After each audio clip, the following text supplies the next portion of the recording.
मॉमेलो आहे, मी इथेच आहे. सुश कुठे होतीस? मॉम बघ किती टेन्शन मध्ये. हा कुठे होतीस तू? किती किती टेन्शन घेतलं होतं मी, खास करून अंशूला किती काळजी वाटत होती. बघ त्याच्याकडे जरा. मॉमेलो मी माझ्या डॅडाला भेटायला गेले होते.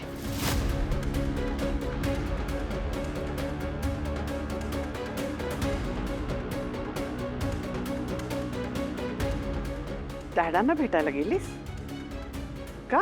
म्हणजे त्यांना घरी बोलवायचं होतं ना. ते म्हणाले बाहेरच भेटूया म्हणून गेले होते बाहेर. हा अच्छा, म्हणजे काहीतरी खास बोलायचं असेल त्यांना, नाही का? काय काय काय बोलले, काय बोलले? नाही, काही खास नाही झालं. नाही नाही, असं कसं एवढं बाहेर बोलवलं म्हणजे? तरी तरी काय बोलले? तेच बेसिक, म्हणजे मी ताईसोबत भांडले नाही पाहिजे, मी तिचं ऐकून घेतलं पाहिजे, असं सगळं ते बोलत होते.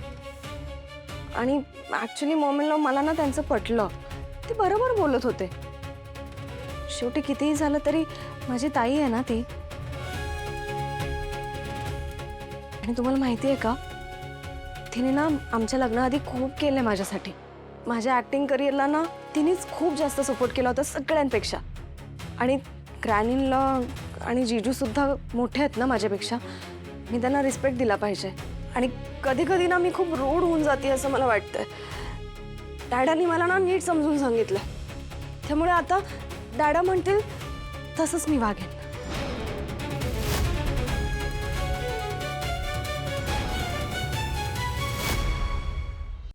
हे सगळं तुझे डॅडा म्हणाले? म्हणाले नाही, त्यांनी सांगितलं, समजून सांगितलं. समजावलं? काय म्हणायचं आता? दिलीप रावांकडनं ही अशी अपेक्षा नव्हती माझी. काय झालं मोमेनला, असं काय बोलताय तुम्ही? दुसरं काय म्हणायचं बाळा? मला ना खूप वाईट वाटतं तुझ्यासाठी. ते तुला समजावत राहतात, पण तुला कधी समजून घेतात का? नाही म्हणजे तुला समजावणं वगैरे ठीक आहे, वडील आहेत ते, त्यांनी समजावलंच पाहिजे. पण स्वानंदीला कधी समजावलं का? तिने तुझा हक्क असा खेचून घेतला, म्हणजे तुझ्या अधिकार, तुझ्या चाव्या घेतल्या तिने स्वतःकडे. तिला कधी त्यांनी समजवलं का हे असं बरोबर नाही म्हणून? डॅडा ताईला काही समजवायला जात नाही. डॅडांसाठी ना ताई एकदम परफेक्ट मुलगी. बरोबर आहे, मोठी मुलगी ना ती परफेक्ट, आणि धाकटी मुलगी चुकीची असणार. म्हणजे धाकटीच्या चुका काढत राहायचं. अच्छा अच्छा, आता माझ्या लक्षात आलं अंशू, कळलं का? स्वानंदी पहिल्या बायकोची मुलगी ना हीस, तू दुसऱ्या बायकोची मुलगीस, मग असं होणारच थोडा भेदभाव. तुम्ही बरोबर बोलताय मॉमेनला. हे माझ्या डोक्यात का नाही आलं? ती साधी सरळ आहेस ग तू. मला ताईचा अजून जास्त राग येतोय. It's okay, it's okay. राग येणं म्हणजे काय वाईट नाही. You are right. ठीक आहे ठीक आहे, पण अंशू, या सगळ्यामुळे ना माझ्या सुशला खूप स्ट्रेस आलाय. तुम्हाला ना सध्या क्वालिटी टाइम स्पेंड करायची गरज आहे. म्हणजे नाईट आउट किंवा असं कुठेतरी. तुम्ही डिनरला जाता का आज? हा, तू सुशला घेऊन डिनरला जा. येस, मस्त आयडिया आहे. मला सुद्धा ना घरचं खाऊन खूपच कंटाळा आलाय.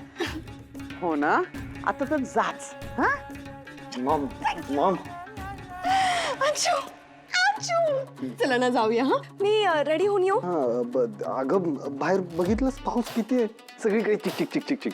अरे पण चालत थोडी जायचंय, गाडीमधून जाऊया ना. किती कूल आणि रोमॅन्टिक आहे बाहेर. चला please please please Anshu please. ए पकू नको यार. जा बाबा, तुम्ही असंच करता नेहमी. खूप अनरोमॅन्टिक आहात हा तुम्ही. अजिबात लाड करायचे नसतात मला.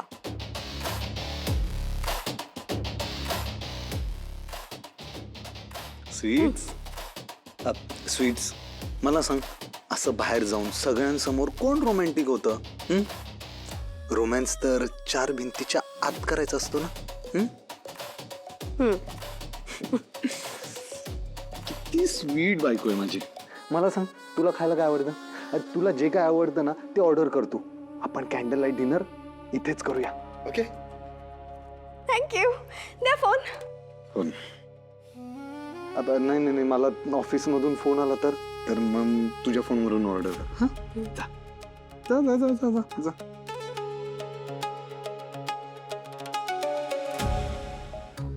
सुष्मिताशी स्पर्धा?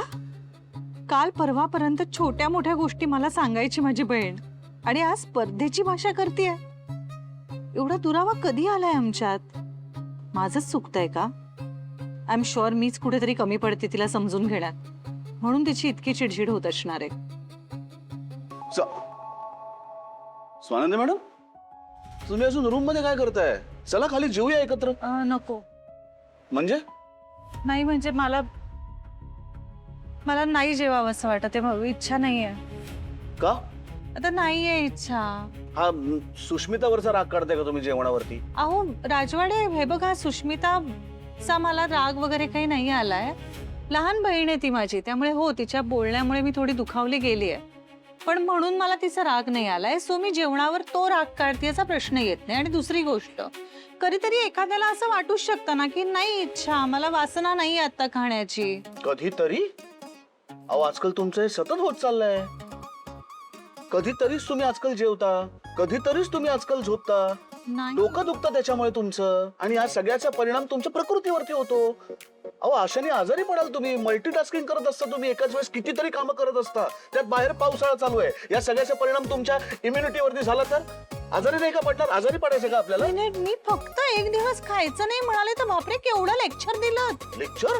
अहो काळजी वाटते तुमच्याबद्दल म्हणून बोललो. हे लेक्चर वाटते तुम्हाला? हो. हो. आणि तुम्ही मला जे डाएटच्या बाबतीत केलं ते काय? ते काय? मी तुम्हाला कितीतरी वेळा सांगितलं की मला हे नाही जमणार, माझ्याकडे वेळ नसतो, तरी तुम्ही मला जवळजवळ पाठ्यपुस्तक भरेल इतकं लेक्चर दिलं. हा, मी तुम्हाला कधीही लेक्चर दिलेलं नव्हतं राजवाडे. मी तुम्हाला फक्त सांगत होते गोष्टी. आणि एक महत्वाची गोष्ट विसरताय तुम्ही. माझी तब्येत तुमच्या तब्येतीपेक्षा खूप चांगली आहे. मला असे काही सर्दी आणि शिंकांचे आजार होत नसतात. सर्दी हा एकच आजार आहे का अख्ख्या असं म्हणतात? आणि ही काय तब्येतीची स्पर्धा लागली का आपल्यामध्ये? मी नको नको म्हणत असताना सुद्धा जेवणासाठी माझ्या किती मागे लागायचा. त्या ऑफिस मध्ये सूचनांबरोबर डबे पाठवत राहायचा. काळजी काळजी म्हणतात त्याला. हो, म्हणजे तुम्ही दाखवताय ती काळजी आणि मी देतोय ते लेक्चर. याला काहीच अर्थ नाहीये. तुम्ही भांडू नका माझ्याशी. हे बघा, मी अजिबात तुमच्याशी भांडत नाहीये. तुम्ही आता वाटेल ते आरोप करताय माझ्यावरती. मी कधीही कोणाशी भांडत नाही, कधीच कोणाशी भांडत नाही. कोणालाही विचारतो मी कोणाशी भांडतो का म्हणून.